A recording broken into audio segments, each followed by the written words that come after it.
So welcome back to Monkey Mind Originals. And நேற்று வந்து ஒரு படம் பார்த்தேங்க. அது வந்து அதை பற்றி தான் நான் உங்ககிட்ட பேசணும் அப்படின்னு சொல்லிட்டு நான் நினச்சிக்கிட்டு இருக்கேன். சரியான ஒரு தியேட்டர் எக்ஸ்பீரியன்ஸுங்க, ரொம்ப நாள் கழிச்சு. என்ன படம் அப்படின்னு சொல்லிட்டு நான் டைட்டில் சொல்கிறதுக்கு முன்னாடி நீங்களே கெஸ் பண்ணியிருப்பீங்க. பை த டைம் இப்போ கூட யாராவது பேரை நீங்கள் சொல்லியிருப்பீங்க. You are absolutely right. Manjummel Boys, அந்த படத்தை பற்றி தான் நான் இன்னைக்கு மங்கி மைண்ட் ஒரிஜினல்ஸில் உங்ககிட்ட பேச போகிறேன்.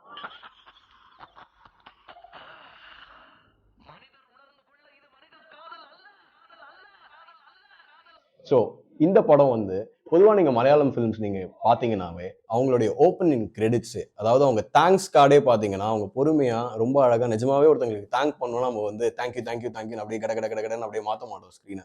ஒரு 2 செகண்டாவது வைப்போம். அவங்க பொறுமையாக அவங்களுடைய ஓப்பனிங்க்கு டைம் எடுத்து எப்பவுமே அப்படி பண்ணுவாங்க.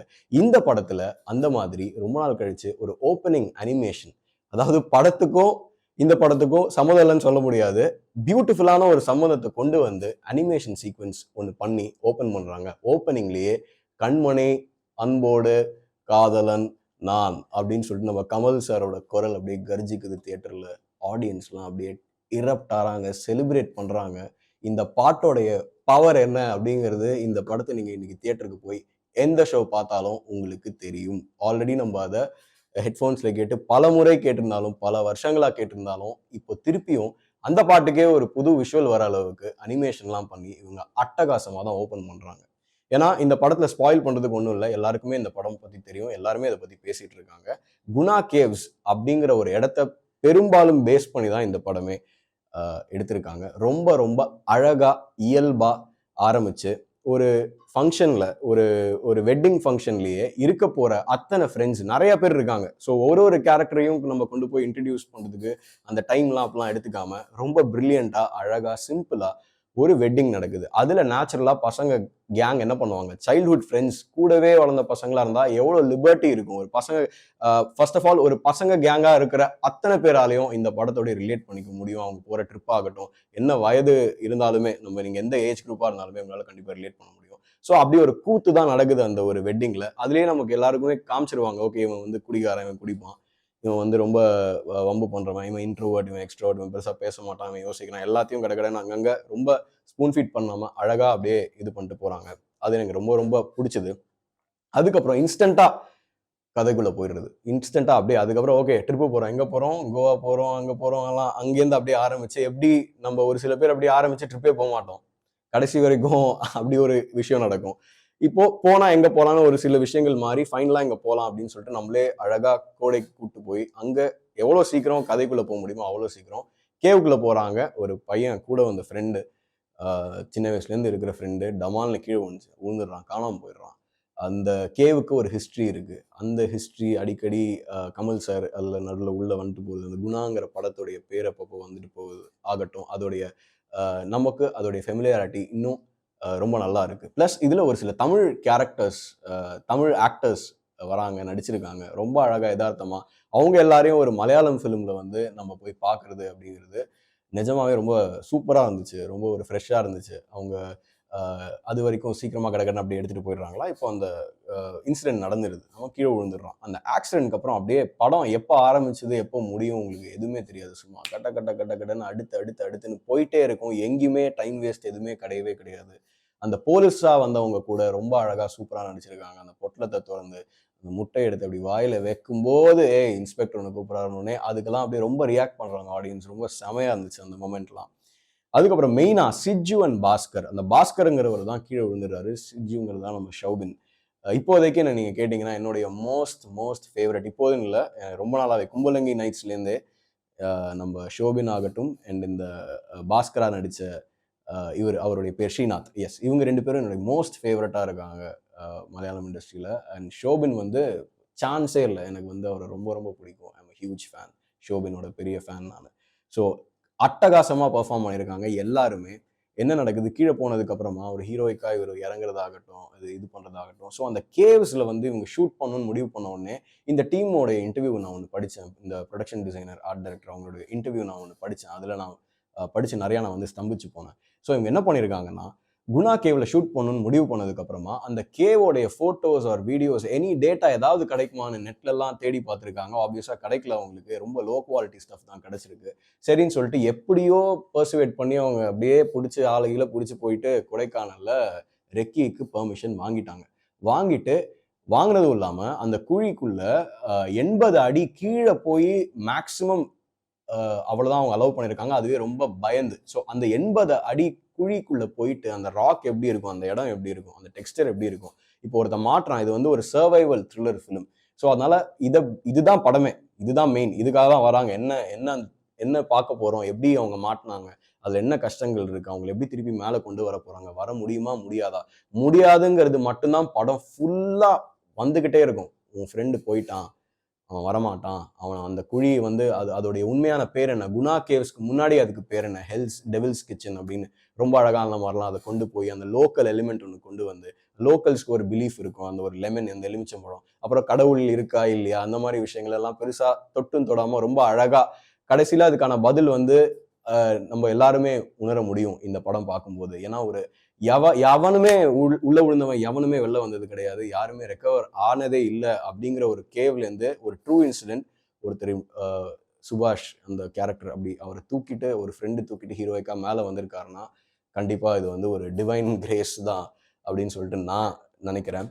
அதே மாதிரி இவங்க இந்த மாதிரி ரெக்கி பண்ணதுக்கு அப்புறம் இந்த டெக்ஸ்டர், இந்த ராக், இந்த மாதிரிலாம் இருக்கு. இதே மாதிரி ஒரு செட்டு போடணும் அப்படின்னு சொல்லிட்டு இவங்க ரொம்ப ட்ரை பண்ணி இவங்களுக்கான அந்த செட்டு போடுறதுக்கான அந்த ஒரு ஆழமாகட்டும், அந்த பள்ளம், அந்த மாதிரியான விஷயங்கள்லாம் கொஞ்சம் இடையூறா இருந்ததுனால இவங்க வந்து பெரும்பாவூர் அப்படின்னு சொல்லிட்டு ஒரு ஒரு இடத்துல வந்து ஒரு ஸ்டூடியோ ஒன்று பிடிச்சி அங்க வந்து கிட்டத்தட்ட ஒரு 17 அடி பள்ளம் 3 மாசம் தோண்டி, ஏன்னா அந்த செட் அவ்வளவு தூரம் உங்களுக்கு உள்ள காட்டுவாங்க. ரொம்ப நமக்கே வந்து ஒரு ஒரு சாதாரண ஒரு 3வது மாடில இருந்து கீழே பார்க்கும்போதே நமக்கு வந்து வயிறுலாம் அப்படியே ஒரு மாதிரி கலக்க ஆரம்பிச்சிடும். எஸ்பெஷலி ஃபியர் ஆஃப் ஹைட்ஸ் இருந்தா இன்னுமே ஜாஸ்தியா இருக்கும் அதோடைய எஃபெக்ட்லாம். ஸோ இப்படி கேமரா அப்படி அந்த டெட் டாப்ல அந்த டெவில்ஸ் கேவ் அந்த இதுல இருந்து இப்படி தூக்கி காட்டும் போது நிஜமாவே நமக்கு தூக்கி வாரி போடுதுன்னா இவங்க போட்ட உழைப்பு வந்து சாதாரணமான விஷயமே கிடையாது. 17 அடி பள்ளம் தோண்டி ஒரு செட்டை ஒன்று பண்ணி அந்த செட்டு வந்து ஒரு ஃப்ரேம்ல கூட எங்கேயுமே உங்களுக்கு ஃபேக்கா தெரியாத மாதிரி அவ்வளோ ஆத்தென்டிக்கா, ஒரு கொடைக்கானல்லாம் நம்ம எவ்வளவோ பாறைகள் பார்த்துருப்போம், அதே பாறை மாதிரி தான் இருக்கும். அண்ட் மெயினான ஒரு விஷயம், நான் எங்க மிரண்டு போயிட்டேன்னா, ஒரு குழிக்குள்ள போகவே முடியாத ஒரு குழிக்குள்ள எப்படி உள்ள விடுறவனை காட்ட முடியும் விஷுவலா? அது சினிமேட்டிக்கா எவ்வளவு பெரிய ஒரு சேலஞ்ச். அதை வந்து இவங்க அட்டகாசமா நொறுக்கி அத்தனை ஹேர்டில்ஸையும் தாண்டி நம்மளுக்கு அதை காட்டுறாங்க.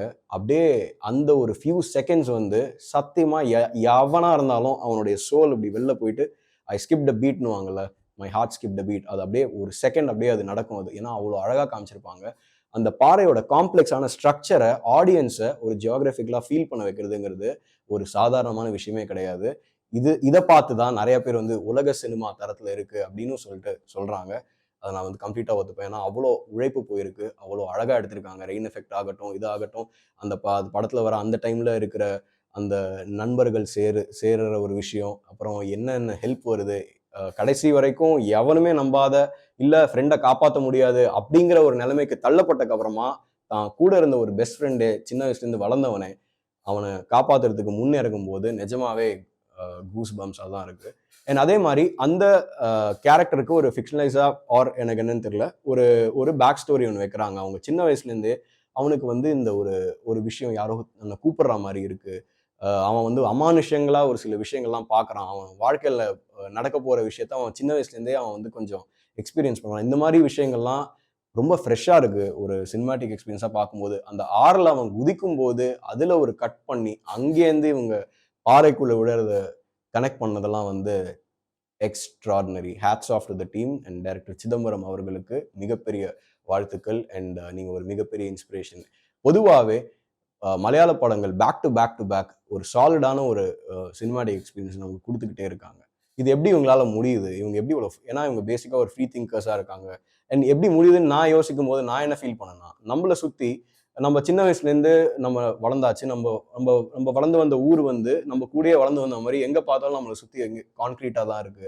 நெறைய மரங்கள்லாம் கம்மியா இருக்கு. ஆனா இன்னி வரைக்குமே நீங்க ஒரு மலையாளம் ஃபிலிம் நீங்க பாருங்க. மலையாளம் ஃபிலிம் நீங்க பார்த்தீங்கன்னா, ஒரு லேண்ட்ஸ்கேப் இருக்கும். அவங்க வீட்டு பக்கத்திலேயே தோட்டம் இருக்கு. ஒரு மரம், நெறைய மரங்கள் இருக்கு. மேபி அவங்க இன்னுமே தே ஆர் ஸ்டில் ரூட்டட். அவங்க இன்னுமே எல்லாம் கனெக்டடா இருந்து எல்லாருமே ஆர்ட்டோடையும் கனெக்டடா இருக்கிறதுனால, அவங்களுடைய படங்கள் கண்டிப்பா அவங்களுடைய சிந்தனைகள் ரொம்பவே தெளிவா, ரொம்ப அழகா அவங்களால ஒரு படங்களையும் ஒரு எக்ஸ்பீரியன்ஸா குடுக்க முடியுது அப்படின்னு சொல்லிட்டு நான் இது பண்றேன். இதுல இந்த படத்துல இவ்ளோ பேசினதுக்கு அப்புறமும் ஒரு முக்கியமான ஒருத்தர் இருக்காரு பேசுறதுக்கு. அவரு தான் படத்தோட ஹீரோன்னு சொல்லலாம். யாருன்னா, நம்மளுடைய இசை ஞானி இளையராஜா சார் தாங்க. சான்ஸே இல்ல. அந்த ஒரு சாங் வந்து ஒரு மொமெண்ட்ல வருது. ஒரு பீக்கான மொமெண்ட்ல வருது. ஆடியன்ஸ்லாம் வந்து அப்படியே நாங்கலாம் அப்படியே தெறிக்கிறோம். எல்லாருமே அப்படியே லிட்டரலி அந்த பாட்ட கூடவே சேர்ந்து பாடி, கொண்டாடி அப்படிதான் அந்த படத்தோட பீக் மொமெண்ட்டே பிளேஸ் பண்ணியிருக்காங்க. And editor Vivek Harshan sir ஆகட்டும், hats off to you sir. சான்ஸே இல்ல. இந்த மாரி ஒரு அழகான ஒரு இடத்துல இந்த மாரி ஒரு பிளேஸ்மெண்ட். நீங்க ஆல்ரெடி பேட்டையில வந்து இளமை திரும்புதே சாங்க வந்து தலைவருக்கு வச்சுலாம் அழகு பார்த்துருக்கீங்க. உங்க டீமோடன்னு சொல்லிட்டு உங்களுடைய பழைய இன்டர்வியூஸ்லாம் கார்த்திக் சுப்ராஜ் சார் இன்டர்வியூஸ்லாம் நாங்க பார்த்துருக்கோம். ஸோ அதன்படி இதுல வந்து அப்படியே வச்சது வச்சபடி உங்களுக்கு அந்த ஃபைனல் ஃப்ரேம் வரைக்கும் உங்களால அந்த மேஜிக்க கொண்டு வர முடிஞ்சிருக்கு. அந்த மேஜிக் தான் ஒவ்வொரு ஆடியன்ஸையும் போயிட்டு ஹிட் பண்ணுது. ஒரு ஒரு வாட்டியும் ஒருத்தன் அந்த படத்த பார்க்கும்போது, அந்த மொமெண்ட்ல கண்மணி அன்போடு பாட்டு கேட்கும்போது, அது எலிவேட் பண்ற லெவல் வந்து சான்ஸே கிடையாது. ஸோ ஓவராலா அ இளையராஜா சார் வந்து இந்த படத்த பயங்கரமா இது பண்ணியிருக்காரு. இதோடைய பியூட்டிய நான் என்னவா பார்க்குறேன்னா, Kamal sir Santhana Bharathi sir and Kamal sir Guna அப்படிங்கிற ஒரு படத்தை பல வருஷம் முன்னாடி கிட்டத்தட்ட ஒரு 34 வருஷம் முன்னாடி ஏதோ எடுத்திருக்காங்க. ஸோ அந்த டைம்ல அந்த படத்துக்கு அந்த ரிசப்ஷன் வந்து அவங்க எதிர்பார்த்தது கிடைக்கல. அதுதான் உண்மை. நம்மளுக்கெல்லாம் ஒரு சின்ன ஒரு மியூசிக் வீடியோ, நம்ம எடுக்கிற ஒரு சின்ன ஒரு ஷார்ட் ஃபிலிமோ, எனிதிங் நம்ம எடுக்கிற ஒரு கண்டென்ட் போய் ரீச் ஆகலனாலே நமக்குலாம் வந்து ரொம்ப அது வந்து வலிக்குது. அந்த ஒரு பெயின் இருக்கு. அப்ப யோசிச்சு பாருங்க, அவங்களுக்கெல்லாம் வந்து எப்படி இருந்திருக்கும் அப்படின்னு சொல்லிட்டு. பட் கமல் சார் அவர் பாருங்க, அவர் பண்றது எல்லாமே வந்து திருப்பி அவர் ஆர்ட்டுக்கு தான் போட்டுட்டே இருக்காரு. அவர் லைஃபே நீங்க பார்த்தீங்கன்னா, is been giving it back to cinema. இப்போ சினிமா அவருக்கு திருப்பி குடுக்குது. ஒரு குணாங்கிற ஒரு படம், எப்பயோ எடுத்த ஒரு படம். அதுல வந்த ஒரு பாட்டு இன்னைக்கு ட்ரெண்ட் ஆகுது. அத பேஸ் பண்ணி ஒரு படமே வருதுன்னா, இது வந்து அண்ட் பாருங்களேன், அவர பார்த்து இன்ஸ்பயர் ஆகி வந்து படம் எடுக்கிற டைரக்டர்ஸ் தான். அதுல ஒருத்தர் தான் இவரும், டைரக்டர் சிதம்பரம் அவர்களும். ஸோ எல்லாமே கனெக்டட் தான். ஆர்ட் வந்து இப்படிதான் ஒர்க் ஆகும்னு நினைக்கிறேன். நமக்கு தெரியாது எது எப்போ இதுவாகும்னு. ஸோ நம்ம பாட்டு குடுத்துட்டே இருக்கணும். அது நமக்கு கண்டிப்பா திருப்பி குடுக்கும். அப்படிங்கிறது தான் கமல் சார பார்த்து என்னுடைய லேர்னிங். ஸோ இந்த வீடியோ உங்களுக்கு பிடிச்சிருக்கும்னு நினைக்கிறேன். மஞ்சுமெல் பாய்ஸ் பத்தி நம்ம நிறைய பேசியிருக்கோம். இதே மாதிரி நிறைய சினிமா பேச போறோம். இன்னும் இன்ட்ரிகேட்டான விஷயங்கள்லாம் பேச போறோம். ஸ்க்ரீன் ரைட்டிங் என்ன, ஸ்க்ரீன் ரைட்டிங் பத்தி நிறைய டிப்ஸ் இந்த மாதிரிலாம் விஷயங்கள்லாம் வீடியோஸ்லாம் வரப்போகுது. So stay tuned. மறக்காம இந்த வீடியோ உங்களுக்கு பிடிச்சிருந்தா லைக் பண்ணுங்க, ஷேர் பண்ணுங்க, சப்ஸ்கிரைப் பண்ணுங்க அண்ட் கமெண்ட் பண்ணுங்க. So yeah, signing off. This is Sri Vishnu and see you. Bye bye until next video.